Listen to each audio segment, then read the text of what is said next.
Hi everyone, my name is robin Sharma और आप लोगों के सामने मैं हाज़िर हूँ आपके इस एक और important topic Indus Valley civilisation की एक और क्लास को लेकर। हमने पिछली क्लास में आपसे डिस्कस किया था कि इंडस वैली सिविलाइजेशन के पोस्ट अर्बन फेज का डिस्कशन हम अपनी नेक्स्ट क्लास के अंदर करेंगे। तो चलिए फिर हम अपनी नेक्स्ट क्लास के अंदर आपसे हड़प्पन कल्चर्स के पोस्ट अर्बन फेज को डिस्कस करते हैं।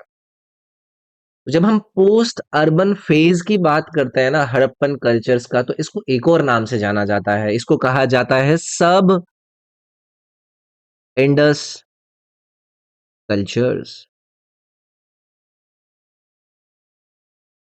ये कल्चर जिसकी हम यहाँ पर बात कर रहे हैं, इसको पहले कंसिडर किया जाता था पोस्ट हड़प्पन, यानी कि हड़प्पन सभ्यता के बाद वाला। बट इसको अब पॉपुलरली अलग अलग नामों से जाना गया और सबसे पॉपुलर जो नाम इसको दिया गया वो दिया गया लेट हड़प्पन कल्चर। इसके अंदर काफी सारी चीजें आपको देखने के लिए मिलने वाली हैं। पिछली क्लास में हमने डिक्लाइन की बात करी थी कि किस तरीके से इंडस वैली सिविलाइजेशन डिक्लाइन कर गया। तो जिस हम लेट हड़प्पन कल्चर की हम यहाँ पर बात कर रहे हैं, इस समय का जो व्यक्ति ज्यादातर चीजें यूज किया करता था वो क्या यूज किया करता था? वो यूज किया था करता था स्टोन एंड कॉपर को। इसको आप एक तरीके से चालकोलिथिक का प्राइमरली रूप देखते हैं, तो मैं यहाँ पर लिख भी देता हूँ। चालकोलिथिक एज का प्राइमरली रूप देखते हैं, जिसको हम ताम्र पाषाण काल भी कहते हैं।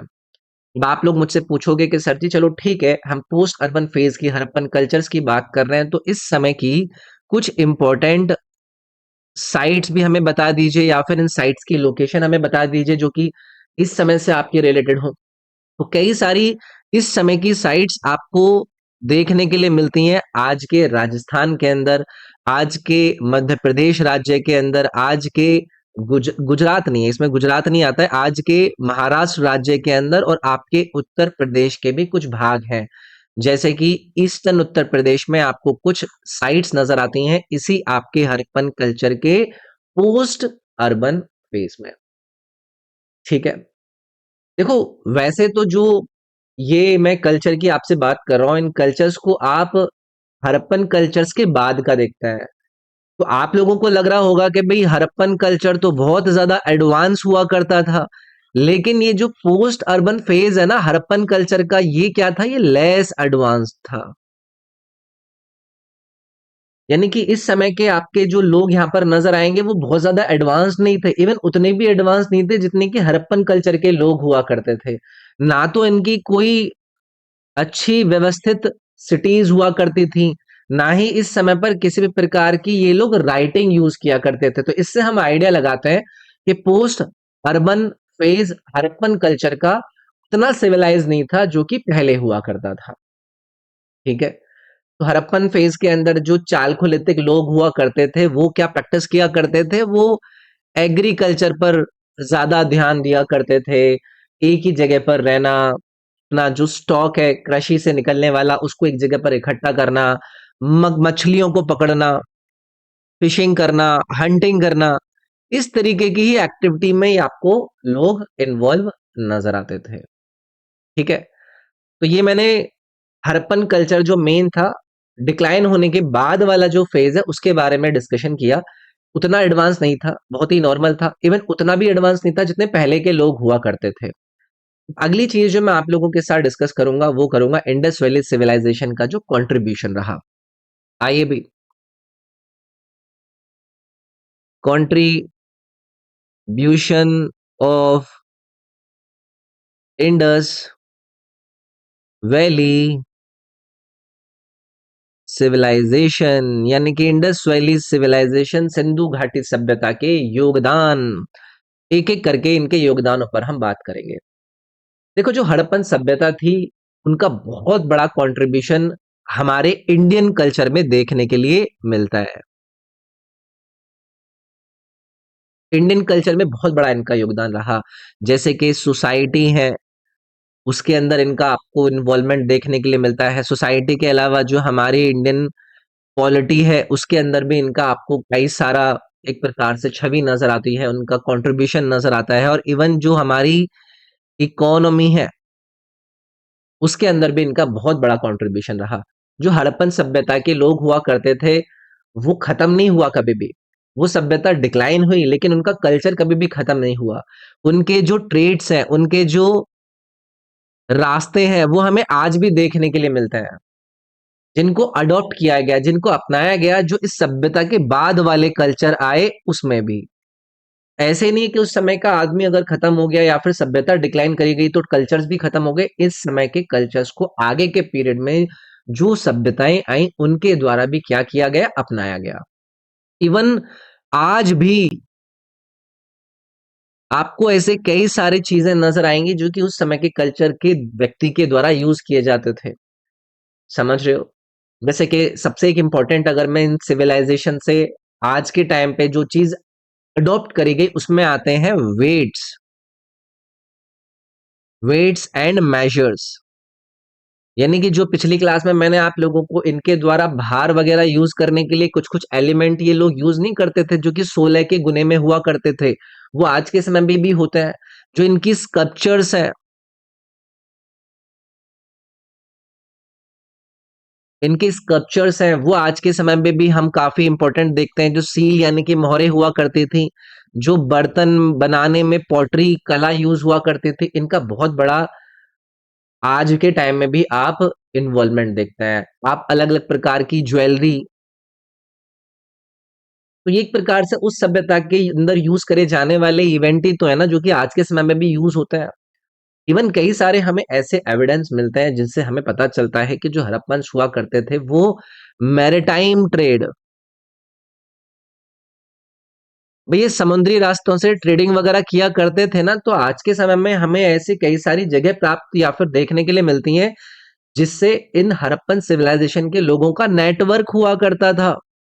समुद्री रास्तों से इनके साथ ये ट्रेड किया करते थे। जो हमारा आज का सेंट्रल एशियन रीजन है, जिसमें आपको आज का इराक नजर आ जाएगा, आपको कुवैत नजर आ जाएगा, आपको और कई सारे जैसे सीरिया वाला रीजन नजर आ जाएगा। इन जगहों पर मैरिटाइम यानी कि समुद्री रास्तों से ट्रेडिंग हुआ करती थी। लोग इन जगहों पर जाकर ट्रेड यानी कि व्यापार किया करते थे। इसके अलावा और क्या योगदान इनका हमें नजर आता है? आप लोगों को हड़प्पन सिविलाइजेशन की जो सिटीज की प्लानिंग हुआ करती थी, सिटी प्लानिंग, सिटी प्लानिंग में मैंने आप लोगों को ग्रिड सिस्टम बताया था ना, ग्रिड प्रणाली बताई थी ना, जो कि हड़प्पन लोगों के द्वारा घरों को बनाने का एक यूनिक तरीका हुआ करता था। इसके अलावा जो ड्रेनेज सिस्टम था, जो जल निकासी प्रणाली होती है, यानी कि घर का वेस्ट अंडरग्राउंड तरीके से आपके उस पूरे के पूरे शहर से बाहर निकाल दिए जाने के जो तरीके थे, उसको भी तो आप आज के समय में यूज होता हुआ देखते हैं ना। तो ये बहुत बड़े कॉन्ट्रीब्यूशंस होते हैं जो कि हमें इंडस वैली सिविलाइजेशन के कल्चर से इवन आज भी नजर आते हैं। और जिस समय में ये सिटी प्लानिंग, ड्रेनेज सिस्टम जैसी बड़ी बड़ी चीजें हड़प्पन लोग यूज कर रहे थे, इनकी जो समकालीन यानी कि कंटेम्पररी जो सिविलाइजेशन थी वो भी ऐसी चीजों को यूज नहीं कर रहे थे। समझ रहे हो? इसके अलावा जब हम एग्रीकल्चर की बात करते हैं, तो देखो हड़प्पन कल्चर के लोग यूज किया करते थे multi cropping, multi cropping system हुआ करता था। यानी कि किस समय में कैसा मौसम है, उस मौसम के हिसाब से वहां पर फसलें उगाई जाती थी।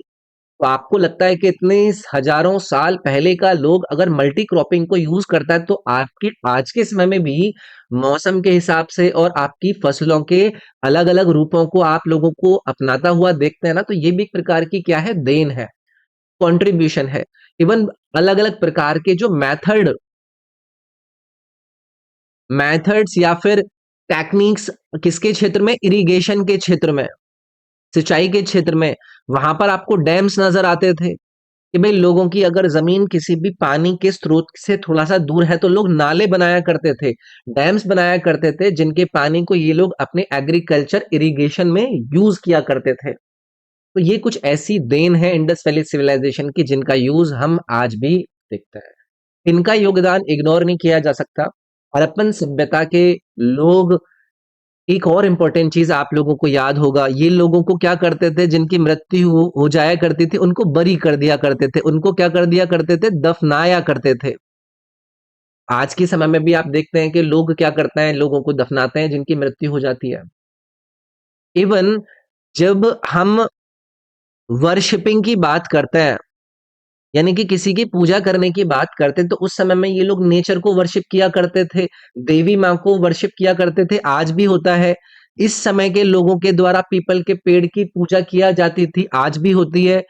शिव जी की उस समय भी पूजा, जिसके पशुपति नाथ की हमने सील पर छवि देखी थी, उस समय में भी माना जाता है कि वो लोग पूजा करा करते थे और आज भी पूजा होती है। तो ये क्या है, ये इंडस वैली सिविलाइजेशन के कल्चर के आज के समय के लोगों को कॉन्ट्रीब्यूशंस है।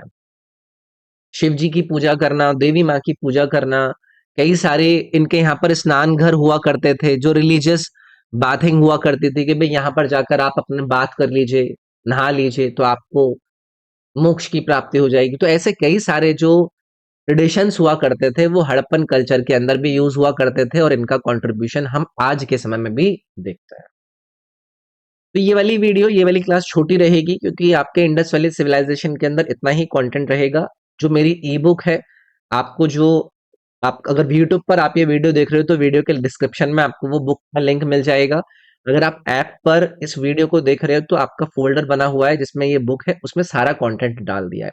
नेक्स्ट चैप्टर हम शुरू करेंगे दी वैदिक एज। तो 3 चैप्टर आपके पूरे हुए हैं। 4th चैप्टर द वैदिक एज यानी कि वैदिक काल हम अगली क्लास से शुरू करेंगे। इसमें इतना ही। Thank you, take care, bye bye.